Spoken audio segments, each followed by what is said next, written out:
Okay. Well, I need to introduce to you our next speaker. Maybe because I saw him first this morning. I sincerely apologise here, mate. I left my glasses in the bloody room. Paul Frisby began compliance work as an inspector with the New South Wales Government Department of Consumer Affairs, 1977. He has worked with the New South Wales Corrective Services, Queensland Corrective Services, Rockhampton City Council, Rockhampton Regional Council, and lately with the amalgamated Livingstone Shire Council in the position of Investigations Officer. On the verge of retirement, Paul is something of a specialist in governance. Besides its practical compliance experience, including running a local law unit, Paul has had my sincere apologies here,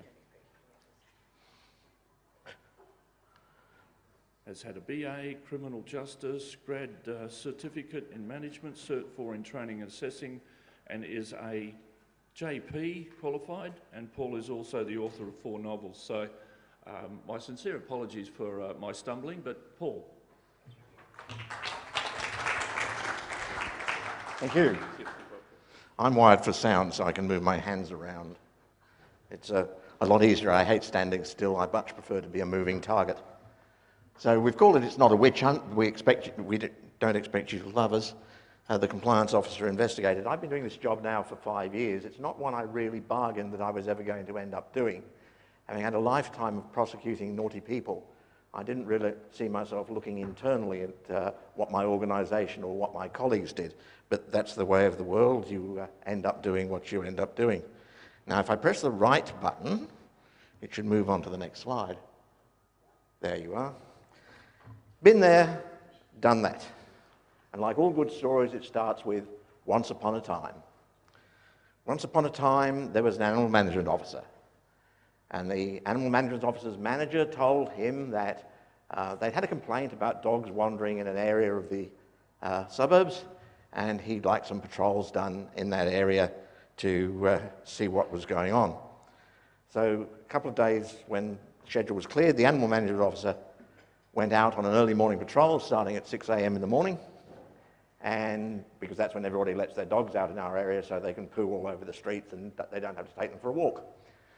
And it proved a very fruitful morning, and in due course the animal management officer came across a dog in the middle of the road barking its head off.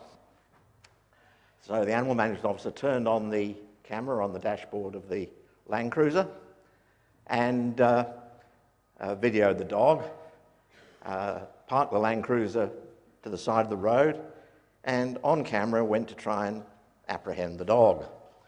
The dog trotted off down the street, and the animal management officer saw some children on their way to school. It was now about 7:30, and they were obviously local, so he turned on his voice recorder in his pocket and approached the young ladies and said, "Do you know who this dog belongs to?" And they said, "Oh yes, it belongs to the people just down the road at such and such a house." Anyway, the animal management officer proceeded to follow the dog home, and the dog ducked around the back of the house and it was barking its head off. It was a nasty little hairy thing about that big, and you know, the usual Bichon Frise cross that is about as dangerous as a dog you can get. And so the animal management officer, seeing the dog duck behind the house, went to the front door, knocked on the front door, and the lady of the house came to the door, and the dog was sitting at her feet, and the animal management officer went to his normal routine. "My name is so-and-so, I'm from such and such a council, I'm an animal management officer. We've had complaints about dogs wandering in this neighbourhood. I just found your dog on the street. Have you any explanation about why your dog was out?" etc., etc., etc., etc. And there's more to this story, which I'll get to later. It's a big circle plot here. But subsequently, the animal management officer said, "I'm going to check back at the office because I don't know whether the dog's registered." And the lady was in a bit of a hurry because she was saying she had to go to work, and would the management the animal management officer, please kindly go away because she was busy. And he agreed to do that, and having ascertained who she was and that was her address and that was her dog, he left. Subsequently, a complaint was lodged about the animal management officer for overzealousness, for the early approach to the person who owned the dog. It was too early, she was on her way to work, etc., etc., etc., etc. I mean, you always don't deal with the issue, you deal with the person. If you can't play the ball, you play the officer. And this was a typical case of that. The animal management officer had the recording from the utility, from the dash cam, had the recording from the recorder in their pocket, and the subsequent inquiry into his actions and the complaint found that, in fact, the animal officer had behaved absolutely perfectly. In fact, the comment was made to the animal management officer that if they ever needed something to demonstrate how you should behave in such a situation, they would probably use it as a training course. The first point I would make about that is that the animal management officer has given me permission to tell that story.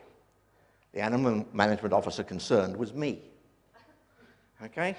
So the first thing we all have to think about in the role that we're in as animal management people is that sooner or later we're going to get complained about. It's inevitable. People will always play the officer and not deal with the issue as a last resort. So get used to the idea that you have to be on your best behaviour at all times. Okay? And you must take every step to defend yourself in advance, proactively, because they will make outrageous claims about what you do, and the job you do is a very, very difficult job at the best of times. We move on to the next one, if I can get this thing right. Okay. As an internal investigator, just like an external investigator, if one is called in to deal with you, we know certain things. We know that there are only so many ways to beat the system. We know that someone will have done what you have tried to do before. So if you set out to be stupid, don't blame us that we know about how to do it already. Okay? Poor management and supervision, they tell us, is one of the keys to letting it happen. Managers and supervisors seem to have this erring focus on operational matters and give absolutely minimal thought to governance. A manager's and a supervisor's job includes governance. They should be out there doing jobs with their officers, seeing how their officers behave, making sure that the training that they've received is carried out properly in the field. There is no excuse for managers being slack. Now, as I say, we know some of the things that can be done. I won't go through a whole list of things that can be done. And I must say that in giving this little talk, I will be referring to Queensland legislation, and I'm perfectly aware that in other states, organisations and other legislation applies, and you'll have to relate the Queensland experience that I'm going to describe to your own situation if you're not based in Queensland.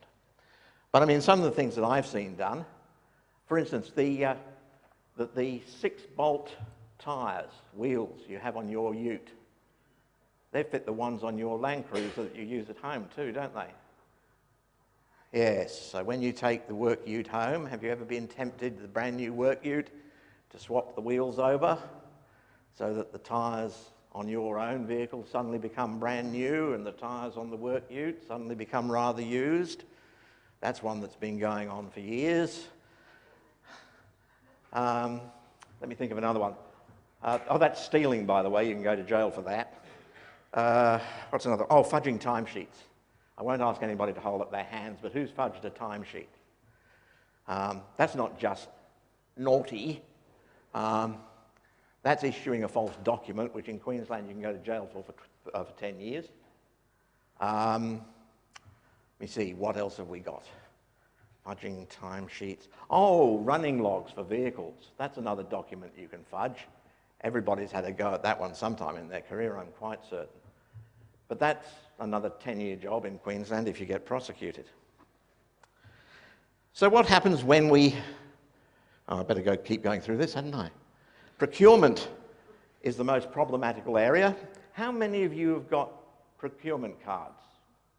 You can hold up your hands for this one. Okay. You're the first people on our list. All right? They are one of the most dangerous things for an officer. For God's sake, keep your records accurately on your procurement card. Any of you super purchasers, where you do all parts, for some reason, for efficiency, they think that if they give all the parts of the process of purchasing to one person, it's going to be more efficient. And they forget about all the controls that happen between requisition, ordering and receipting. Any of you super purchasers? No, thank God for that. That's the second cab off the rank. Auditors and investigators, internal or external, come with 20/20 hindsight. So we're going to be looking at you with 20/20 hindsight. So you might as well be perfect right from the start, because we're going to find anything that goes wrong. All right. Don't bother with the bullshit. I have had people sat in front of me and given me horrendous stories to try and justify where they were and what they were doing. There's always a witness sitting in the wings. You know, I've had people claim that they weren't where they were, and all you've got to do is knock on the doors in the street and say, did you see a council vehicle in this area on such and such a day? What were they doing? You know, you might as well tell us straight away. It saves an awful lot of time and an awful lot of pain. And we acknowledge that stuff happens. One of the great advantages of having done the job is that I know what can happen to an officer. How often have you heard about the complaint about an officer sitting underneath a tree, in a car, doing nothing, and basically bludgeoning on the public purse? Now, I've done it. I've sat under a tree for half an hour. I've been sorting out the paperwork from the last visit and getting my head together because the person just swore his heart out at me. I've had to figure out everything that's been going on, get my mind settled because I've got a list of jobs to attend to during the day, and I'm certainly not going to the next one in the mood that I'm now in without sitting down and sorting my mind out. So we know what happens. Okay, the investigator does not make a decision about what will happen. This is what an investigator does. An investigator scopes the investigation. So if it's a misconduct investigation or any other sort of complaint, an administrative action complaint, we have to sort the wheat from the chaff. We have to decide what legislation it falls under, if it falls under legislation, whether it falls under a code of conduct provision or anything else. And we have to get that scope put together and approved. We have to do an investigation. And this isn't a presentation about doing investigations, and you've all been on multiple courses and you know how to do them. The investigator weighs up the evidence obtained in the balance, and the investigator draws a conclusion from their own investigation. Now, I had a very interesting conversation with the Chief Executive Officer about a year ago, and he said, you don't expect us to do everything according to your conclusions, do you? And I said, no, but I'm going to make recommendations on the basis of the evidence that I've gathered and on the conclusions I've come to. What you do with them is your business, but my job is to weigh up the evidence, draw a conclusion, and make recommendations. The Chief Executive Officer, or their delegate, is the one that makes the decision.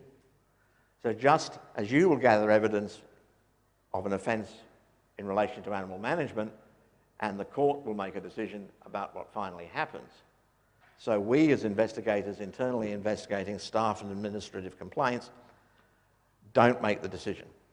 We just do the investigation. And there have been times when my investigations have come hurtling back to me from the Chief Executive Officer with, I want you to do more on this, I want you to find out more on that, and I don't think that your recommendation is what I really want to hear. Have you thought of X, Y, and Z? And sometimes those go back saying, yes, I've done that. I didn't think it was important, so I didn't put it in. This is what happened. This hasn't affected my conclusion, and my recommendation stands. Do with it what you like, but that's what I determined. Okay. In Queensland, we have an animal called an administrative action complaint. Under the Local Government Act 2009, Section 268, subsection 2, an administrative action complaint is a complaint that is about administrative action of a local government and is made by an affected person. This gets a bit complicated because the first element is about an administrative action of a local government. So stuff that's done at the council table does not come into our jurisdiction. So the political decisions at the council table is not something we're concerned about. However, that has some hairs on it, because when they make a decision at the council table, however wise or other, they do so on the basis of the paperwork that council supplies them, the advice that council gives them. So there is a chance that you can get asked, or I can get asked, to investigate whether or not they made a fully informed decision. So I can be asked to investigate the people who put up the material that the council has considered to see whether it was put up, whether it was accurate, or whether council was misled, deliberately or otherwise. So whilst we can't look at what the councillors do, we can look at the paperwork on which they base their decisions. The second thing is, to make a complaint under this section, you've got to be an affected person. Now, many of you will have seen what's been going on about objections to mining and whether or not any organisation can come along and make a complaint about planning approval for mining and not be a person directly affected. In our case, the person who makes the complaint must be directly affected by the administration question, by the administrative decision in question. All right. Then we have misconduct complaints, and gee, I hate misconduct complaints. I really hate misconduct complaints. I've been at this investigations business for far too long. I would love, absolutely love, to get a complaint, a misconduct complaint about somebody who stole $15 million, and that would really make the whole effort worthwhile. But when you put the effort into looking at things where somebody has been downright stupid, you know, it's like somebody who doesn't register their dog and you give them a compliance notice rather than a fine, and you go back and they still haven't registered their dog. And you sort of say, how stupid can you get? Why have you wasted my time? There ought to be a charge in magistrates' court, you know. First offence, warning. Second offence, fine. Third offence, charge, stupidity. It really is silly. But under the Local Government Regulation 2012, Section 279 in Queensland, the Chief Executive Officer may take disciplinary action against a local government employee if the Chief Executive Officer is satisfied the employee has failed to perform their responsibilities under the Act. So if you're employed to do something and you fail to do that, then that's grounds for a disciplinary investigation for misconduct. Fail to perform a responsibility under the Act in accordance with the local government principles. Now, basically, the local government principles in the Act, and you can Mr. Google this and look it all up, and you've probably got something corresponding in your own state legislation, although the Local Government Act in Queensland is a bit individual, I have to admit. It's a bit like your ethical decision-making schematic. You know, you've got to do things honestly, you've got to do things openly, you've got to do it to save money effectively, efficiently, all of that sort of thing. So it refers to a set of local government principles. And the third element is take an action under the Act in a way that is not consistent with the local government principles. Okay? That's pretty straightforward. Misconduct complaints. There's a whole raft of legislation in this state, and there's probably a whole raft of legislation in other states that also covers misconduct complaints. The one we get involved in a lot is the Crime and Corruption Act. Queensland has taken a step to reduce the level of naughtiness that gets reported to the Crime and Misconduct Commission. So they're really concerned with real naughtiness. So if you've potentially broken a law, or the offence that of misconduct that you've committed is so serious that it amounts to corrupt conduct, then they're interested and we have to report it. But otherwise we don't. The trouble is that if you, as I said earlier, falsify a timesheet or fiddle around with a motor vehicle log, that's a criminal offence, potentially. So we have to report that to the Crime and Corruption Commission. And they tend to gum up the works because we have to wait then for them to tell us whether they're going to look at it, whether we're going to look at it under their supervision, or whether they're just going to refer it back to the CEO to deal with and they don't want to know anything about it. And with minor stuff, that's what usually happens. It gets referred back to the CEO, we don't have to make a report about it. They may audit us in due course about all the investigations we've done, but they leave it to the CEO to look at. We've got the Information Privacy Act, the Public Interest Disclosure Act. That protects people who make complaints about effectiveness and efficiency internally. And the Public Records Act is all about people destroying records and how long you've got to keep them. And the Public Sector Ethics Act, under the Public Sector Ethics Act in Queensland, every public organisation has to write and have approved a code of conduct. And that comes under the Office of the Ombudsman's administration. They're another interesting group of people that I tend to talk to quite a bit. Okay, moving right along. So a complaint has been made about an officer, be it an administrative action complaint or a misconduct complaint. And then we have to decide whether we're going to tell the officer straight off the top that the complaint has been made about them, whether we're going to do some preliminary investigations and we're going to decide later on whether we're going to tell them about them, or we're going to do the whole investigation in absolute secrecy and then call them in to talk to them once we've gathered all the evidence. So, do we tell them? Well, in favour of doing that, in principle it's only fair. We'd all like to be told as soon as an allegation is made against us. You tell them and they may immediately drop their guts and say, yeah, I did it, I swore at Joe Bloggs, I kicked his dog, I did whatever I'm alleged, I did park for 2.5 hours underneath a tree and go to sleep accidentally. You know, I did swear. And if you ask them straight away, the opposite side of the coin may apply. They may be immediately able to produce evidence that they didn't do what they're alleged to have done. As in my case, when that dog was found roaming in the street, I had all the recordings to show what actually had happened. I just handed them over. I never heard anything more back except for the result, which was in my favour. The other thing is keeping something confidential around a council is just, you know, like trying to keep something confidential around Rotary or the CWA. It gets around faster than you'd ever believe. You tell people in codes of conduct that they've got to keep all these sorts of things confidential, and it never bloody happens. It's just the end of the world. So, in favour of telling people they're under investigation, they've got a complaint against them, yeah, tell them, and they won't hear about it through the rumour mill. Against, and this again happens, unfortunately, in small organisations more often than not, the respondent may try and interfere with witnesses, they may try and manufacture evidence. The allegation may not stack up. You might find that the whole thing is contrived.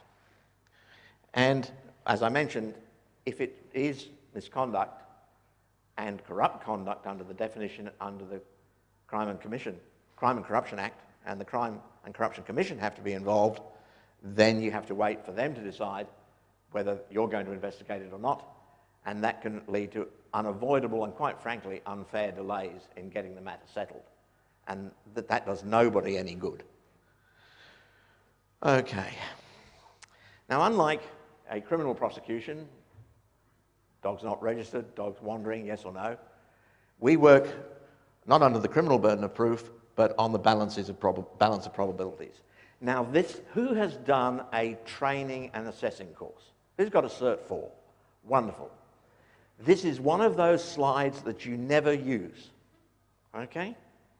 This is also one of those slides that you never use and never read to your audience.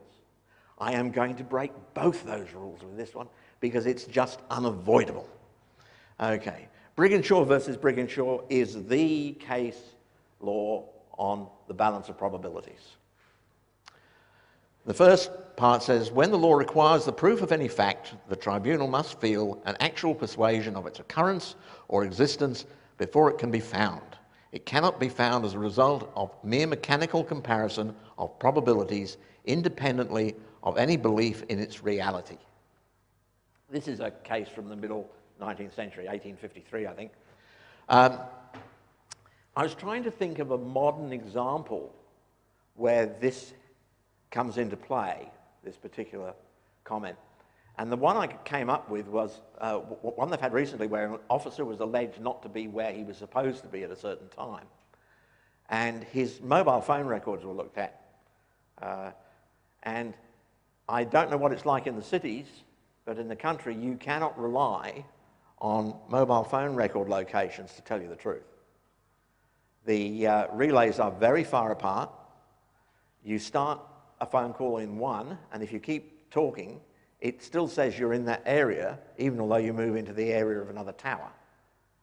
And if one's too busy, because a lot of it in our area carries internet traffic as well as phone traffic, they will selectively bump you to another tower, even although your closest tower is the one you'd expect the mobile phone to be working off.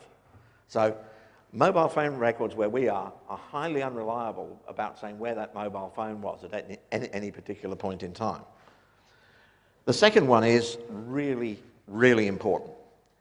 It is enough that the affirmative of the allegation is made out of the reasonable satisfaction of the tribunal. But reasonable satisfaction is not a state of mind that is attained or established independently of the nature and consequence of the fact or facts to be proved. The seriousness of an allegation made, the inherent unlikelihood of an occurrence of a given description, or the gravity of the consequences flowing from a particular finding are considerations which must affect the answer to the question. So this means it's a moving feast. And having for 30-odd years been in the situation where, you know, you go to court on the criminal burden of proof, you've got direct evidence, hopefully you've got some corroboration, and you know you've got them, and yeah, you're into court and launching a prosecution. Whoopie-doo, all the elements are satisfied, all your witnesses are lined up ready there on the day, and you're sorted. This is a moving feast.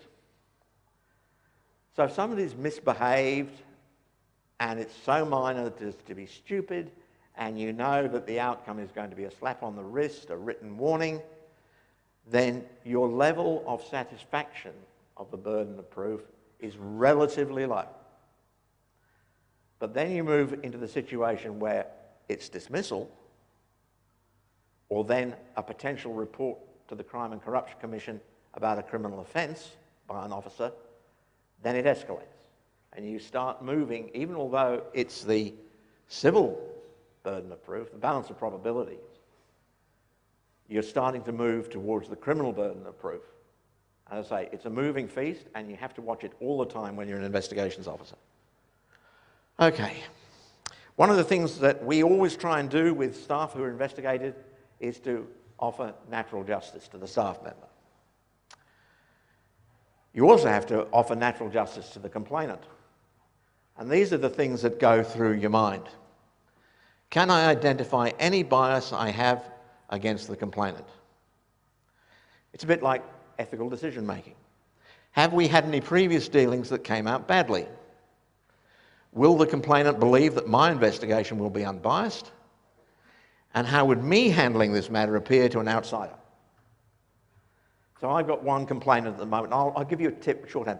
You know how you can't write in a report that someone who complains all the time is a right royal troublemaker and you don't want to have anything to do with them? The Queensland Ombudsman's Office has a code for those people, because all our reports can be subject to RTI, and you need to know how to say things. All right? So the Office of the Queensland Ombudsman refers to such people as diligent complainants. So they won't know what that means when your report comes out under RTI. So they are diligent complainants. All right. Now, I only have one. I'm retiring on the 30th of this month, so I don't expect to see this person again. But I've bounced this person 3 times as an external complainant. If they come back, or were to come back again, I would say to the Chief Executive Officer, I really don't think it's wise if you ask me to investigate their latest matter. Because however fair I think I could be, I don't think they would think I would be a fair investigator.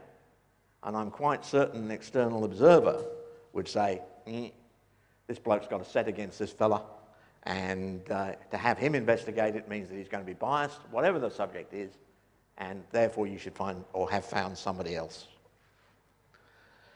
Natural justice to the staff member.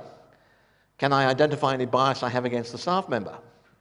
Will the respondent, the staff member, and their union believe that my investigation is unbiased? How would me handling this matter appear to an outsider? And this is where I'm going to complete a loop from the plot of the first story I told you. The complainant who complained about me, about that wandering dog, was not only the complainant who'd complained about wandering dogs in the area in the first place, but is also a member of staff. And there is no way that I would hold myself out as being able to do an independent investigation into that person, even although it's now 8 years on since that incident occurred. And I've no doubt that they would feel the same way if I was asked to investigate it. We're courteous to each other in the corridors of power. We say good morning to each other, and we act in a professional manner. But quite frankly, I would have real concerns, honestly, about anything I did. However, try as I might to be independent, I would consider that deep down there might be some hidden subconscious enmity there, and that might come through in my investigation. So I would never investigate that person. Okay, so we're talking about dealing with a staff member. We try and offer them mutual respect. We do the same with complainants. However stupid the complaint may seem, however minor it may seem, however the staff member's reputation is, however their standing is, whether they've had previous, we offer them mutual respect. We try for no surprises. Everything's on the table, all the allegations are on the table. They only have to look at what we offer them and they know everything that's going on. There are no hidden agendas. We give them an unfettered opportunity to explain. When I interview a staff member, they get the opportunity to have the interview where they want it, not where I want it. So they're comfortable.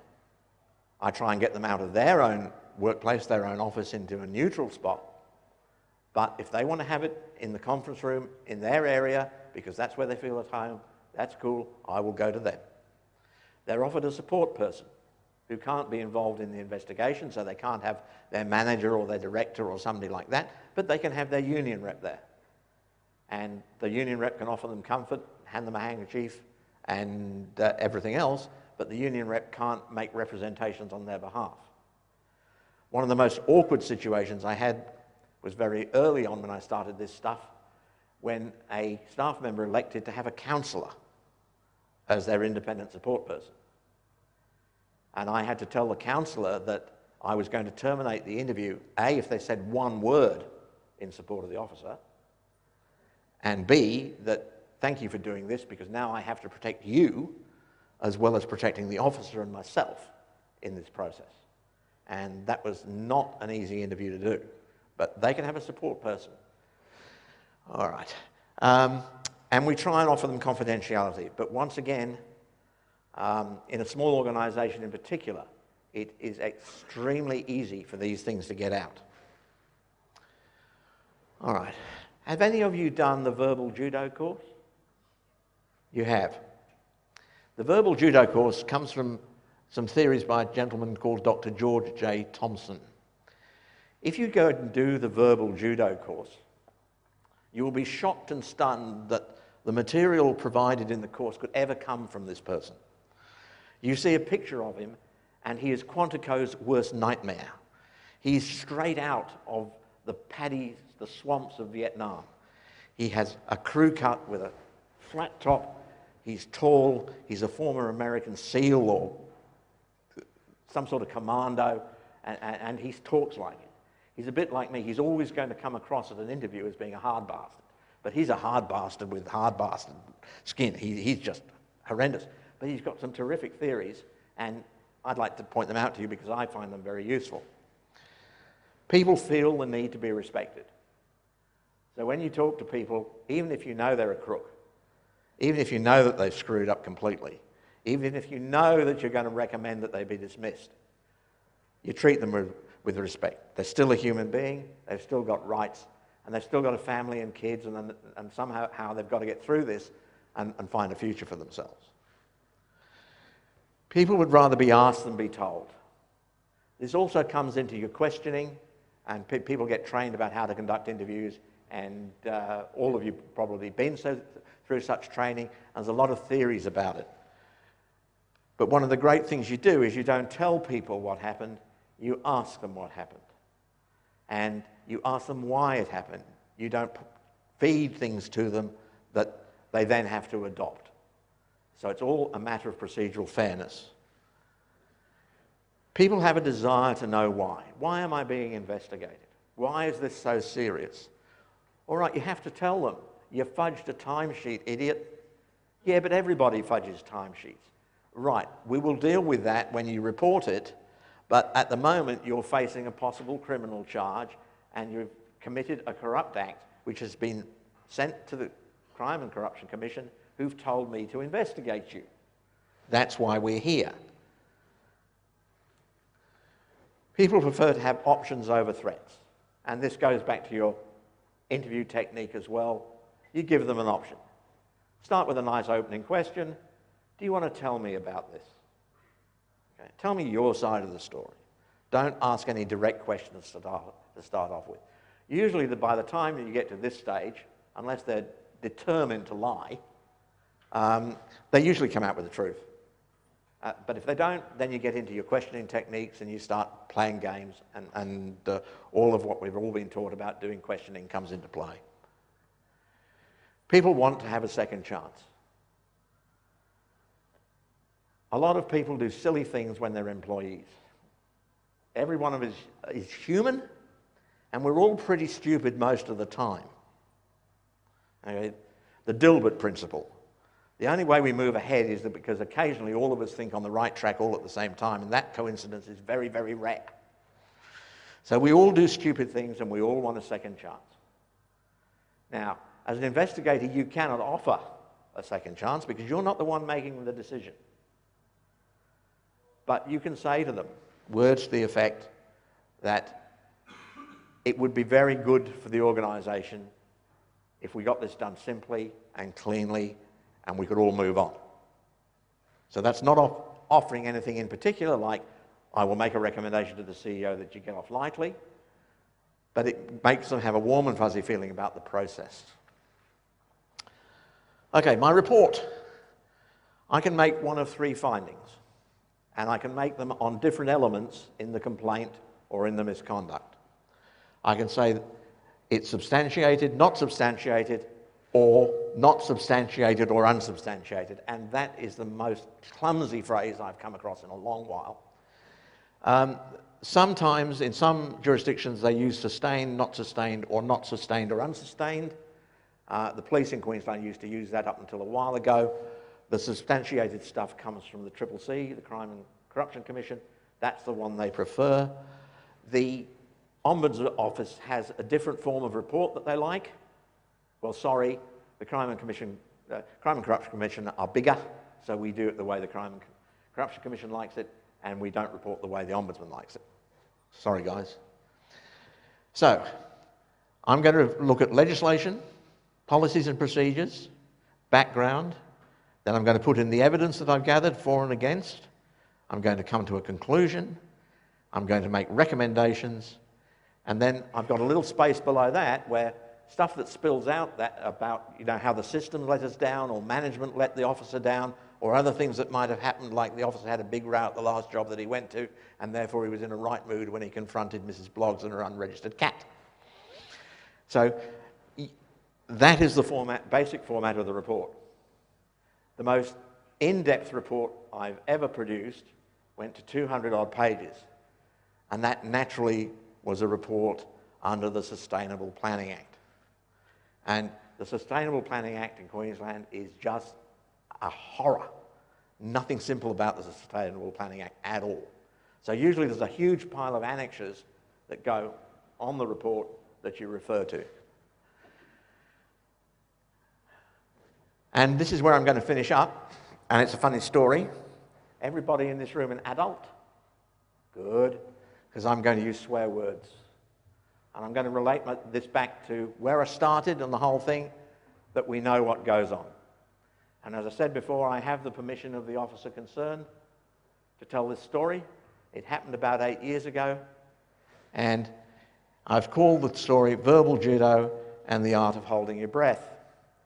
And it's not an animal management one, so I apologise for it not being an animal management one, but it's too good to let go, so I thought I'd use it at the end.